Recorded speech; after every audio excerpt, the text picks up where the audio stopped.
relationships can fail just by way of loss of attraction. The person loses their attraction for you. They lose their interest in you.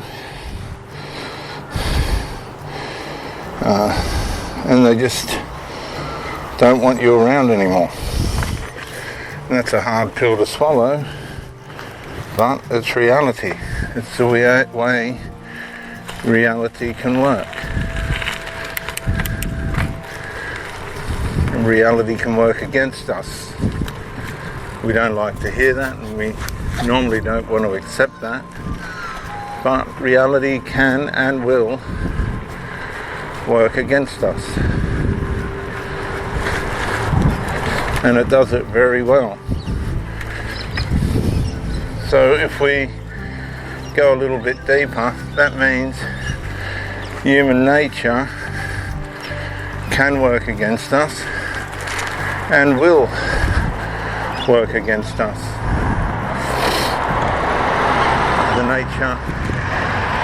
The fallen nature inside all of us, that for the most part we don't want to accept, is there, but it's there. We see it out working in life day by day. We see it.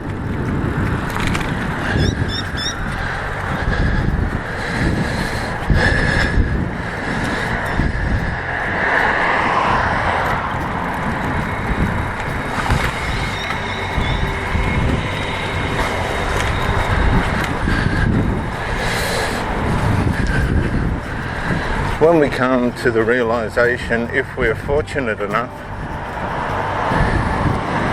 to realize that our sinful human nature is destructive, it's alive, it's determined, it's committed,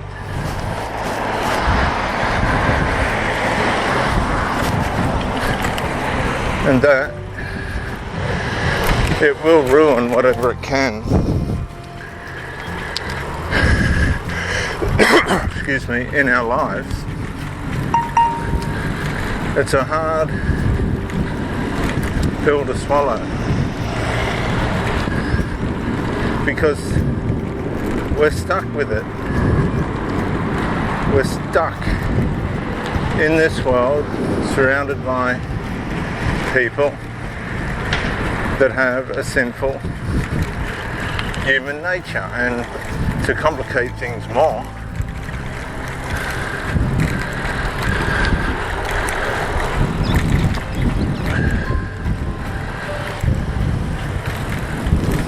we have it as well.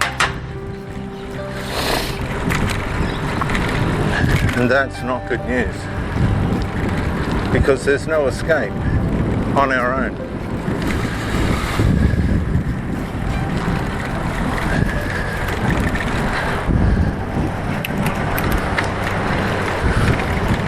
We can avoid it.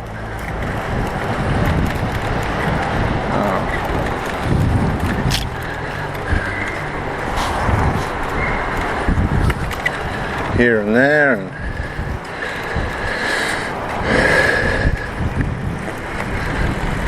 overcome it in certain areas of our lives, but it's always covertly working underneath the surface against us.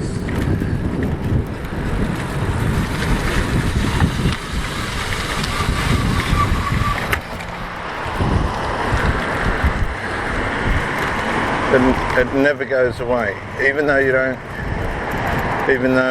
you're not being impacted by it or subtly influenced by it.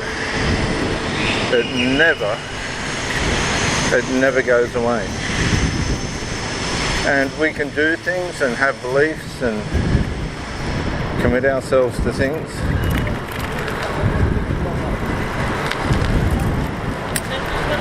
that make it worse. or we can surrender with knowing that the fact that we have it, that it's working against us, and be relatively aware of the fact that we can be led and influenced by things that will lead to our harm. Now, there is one way out of it, but the way out of it can be also the way into it if you get it wrong.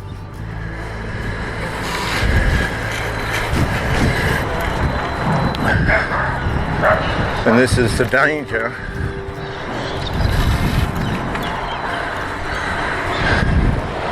of this solution, the Christian solution. Because Christianity is the only religion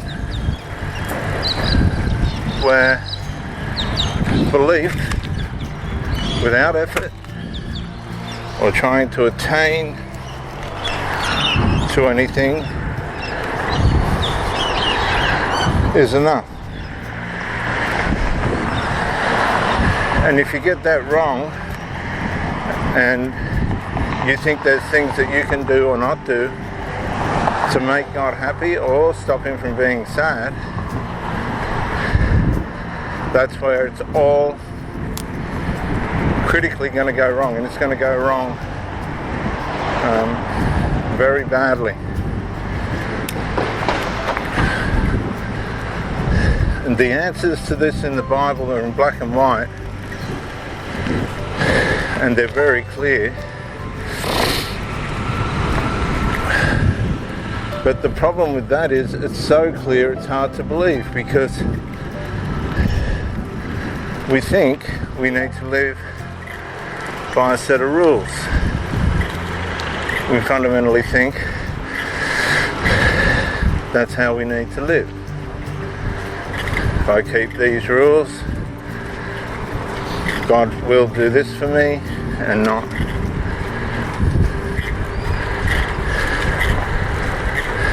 harm me.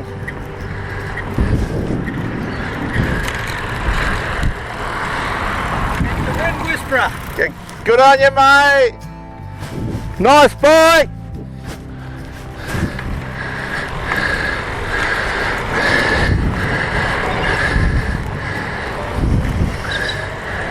And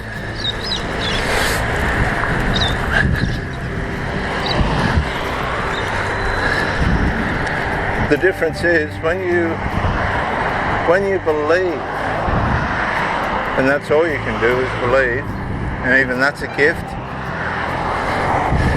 If you can comprehend that Jesus Christ died on the cross for your sins, all of them, past, present and future,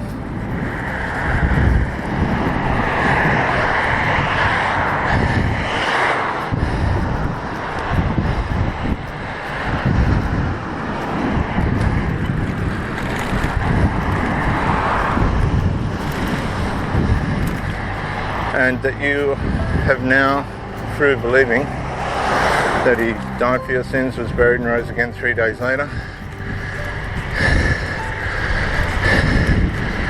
that all your issues in this part of your life between yourself and God, hey buddy, are resolved and never have to be worried about again. That frees you from that whole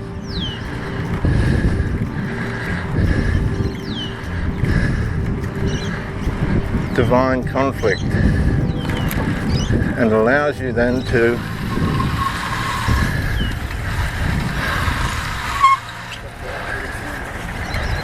focus on more constructive things in your life. The problem with Christianity in most cases today is it expects you to do more. And as you do more, you arouse your sinful nature, because there's nothing you can do to make God happy or stop him from being sad. And as you attempt